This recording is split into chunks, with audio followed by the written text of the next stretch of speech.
this dish will be ready faster than food delivery will get to your home.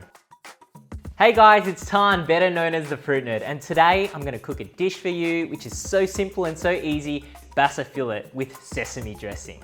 Now, Basa fillet is a fish that is endemic to Vietnam in the Mekong Delta where my parents are from. It's boneless, it's skinless, it's really easy to cook, and we are going to steam it today. Okay, so let's get cooking. We're gonna start with the fish. Now I've got some old ginger here. So old ginger is much more spicy and it's a bit different from young ginger. So we're just gonna cut a handful of slices. Now you don't have to cut the skin off. I think it's fine as long as there's not too much dirt involved. I have here a steamable bowl. Make sure it's steamable. You don't want it to crack in the steamer. I'm just gonna place a few at the base like that. Now if your fish is a little bit too big for the bowl, you can just slice it in half. So like that. Then I'm gonna place it in the steamer bowl.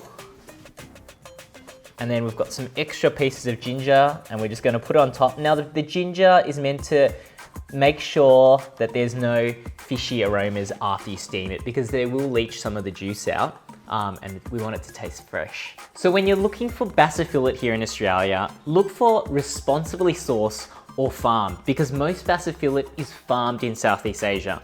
And if you're concerned about how it's grown and how it's farmed, on the label where you purchase it at your supermarket or at your fishmonger, it will say responsibly sourced. Now, we're gonna put this in the steamer for 10 minutes. So we're just gonna place it in. Now, let's get on to the sesame dressing.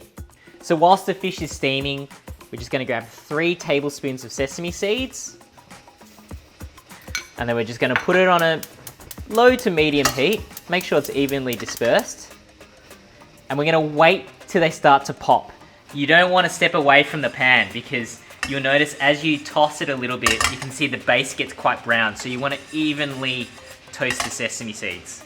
All right, you can see it just started to pop. We're gonna take it off straight away because that is just gonna keep on browning. So let's take it off the flame. So now we're gonna put this in the grinder and grind it, and oh, if you could smell that, it's like popcorn times peanuts. It's so delicious. So let's just pour it into the grinder. So I've just got a small coffee grinder here, and let's just blitz it.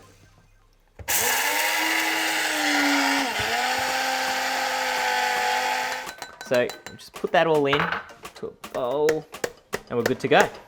All right, so it's really simple to do the sauce. We're gonna put all of this crushed toasted sesame into a jar. And the reason is I'm gonna put all the sauces and then shake it. It's just much easier. And also, you've already got your storage vessel for the sauce in case you wanna store it. Keep it in the fridge, it'll last a couple of days. So we've got the 3 tablespoons of toasted sesame seeds. Now it's really simple. 1 tablespoon of soy sauce, 1 tablespoon of rice vinegar, a teaspoon of mirin, which you can replace with sugar, and a teaspoon of sesame oil. So what we've actually done is we've got the saltiness of the soy sauce, we've got the sourness of the vinegar, the sweetness of the mirin, and the earthiness of the sesame oil. Combined with the nuttiness of the sesame seeds, you've just got to give it a shake and you're done. And this will keep for a couple of days, 3 or 4 days. Now my favorite thing with sesame sauce is that it's great on other dishes. It's really versatile. If you don't finish it, you can leave it in the fridge. You can pour it over boiled eggs, fried chicken, and really good over tofu. So really versatile, not just for this dish. Let's get onto the salad. Now I've got a red capsicum here. I love red capsicums. Now you can use green, yellow, whatever you like, but we're just gonna cut really thin stripes. We're just gonna place everything into the bowl. We've got 200 grams of rocket or pre-mixed salad. You can also have baby spinach, whatever you like. Really simple. Now I've actually got some sunflower seeds that have already been peeled. They're absolutely delicious. Up to your liking, I'm gonna put, a good healthy, 2 or 3 tablespoons of these sunflower seeds in. And now let's move on to the fruit. Now, I've got 2 pears here. I've got a Corella pear and a William pear. So let's just cut them into really thin slices. Now a fruit nerd tip for you is that with this Corella pear or any pears, the way that you can tell that it's been freshly picked is actually by the stem. So you can see here this stem's really green and this one is a little bit more whittled. And you can see here this is getting really mature and ripe. So, you know, if you want a freshly picked younger pear, more crispy, look at the stems because that's going to tell the picture. Now cut the pears however you like. I like thin strands because they've got some texture and they will grab a bit of that flavour as well. All right, so we're just going to cut this into thin stripes, and shepherd avocados are the perfect salad avocado because it holds all of its texture. It doesn't actually break down like the Hass. Okay, so we're about to dress the salad. Now with the sauce, it is quite, you know, flavorful, salty, sour and sweet. So I'd actually add a half first, toss it, and then if you want more, put some more in later. So just dress it everywhere. We're just gonna toss all those pears, nuts, rocket and capsicums together. So the fish is now ready. That was a quick 10 minutes.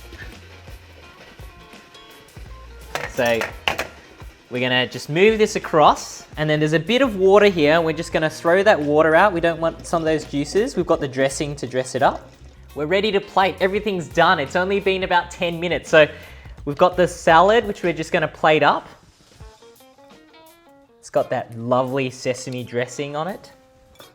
All right, now we're just gonna put the fish simply, which is being cooked perfectly, as we can see here. It's almost breaking off. Just be careful, it will break off. And it's cooked all the way through, as you can tell. Look at that, beautiful. Don't want the ginger, okay? It's done its job. So we're gonna finish it off with just some salt and pepper. There you have it guys, my Basa fillet sesame salad. It's fun, fresh and fruity.